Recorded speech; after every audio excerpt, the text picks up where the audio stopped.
فهیمه تا حالا نشده کسی با این خصوصیت بهت نگاه کنه؟ آخه تو تمام شب و روز کارت نشست و برخاست با این مرداست. شاید برای همین نظر هیچ مردی رو به خودم جلب نکردم، مخصوصا مردایی که زنای گوشه‌گیر و خونه نشین رو دوست دارن. اما میدونی زیبا، اگه میشد مردی توجهش به این جلب میشد،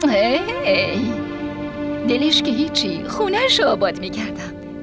یکی نه بلکه 4 تا بچه میخواستم. دوره برام خیلی شلوغ میشد. بعد میدیدی چه زندگی میکنم.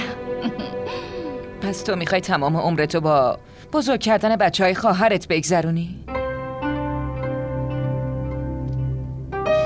هنوزم فرصت هست فهیمه. فکر کردن در مورد خودتو شروع کن.